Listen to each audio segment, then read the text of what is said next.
নমস্কার বন্ধুরা, সোমার রান্নাবান্নায় আপনাদের স্বাগত। আজকে রান্না করব রুই মাছ। এই যে রুই মাছ, আর এতে মশলা লাগবে পেঁয়াজ, আদা, রসুন, লঙ্কা, আর লাগছে লঙ্কার গুঁড়ো, জিরের গুঁড়ো, হলুদ, লবণ। কড়াই গরম হয়ে গেছে বন্ধু, তেল দিয়ে দিচ্ছি।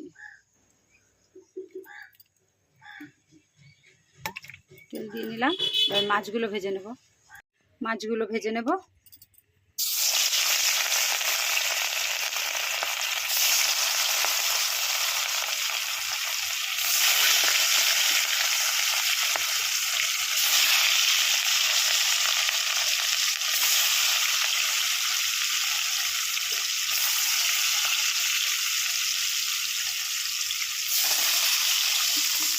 মাছগুলো লাল লাল করে ভেজে নেব। মাছ ভাজা হয়ে গেছে, এবার নামিয়ে নেব। মাছ ভাজা হয়ে গেছে, এই যে নামিয়ে নিয়েছি। মাছের তেলের মধ্যেই জিরা সোমবারে দিয়ে দেবো। এবার জিরাটা ভাজা ভাজা হলেই মশলাটা দিয়ে দেবো।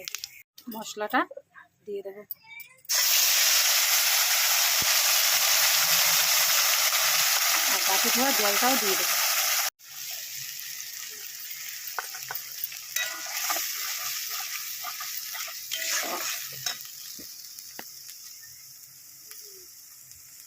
মশলাগুলো দিয়ে দেবো।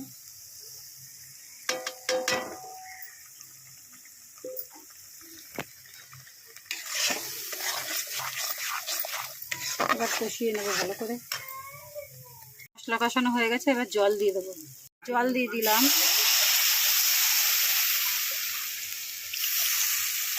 জলটা ফুটে উঠলেই মাছ দিয়ে দেবো। মাছের ঝোল ফুটে গেছে, এবার মাছগুলো দিয়ে দেবো।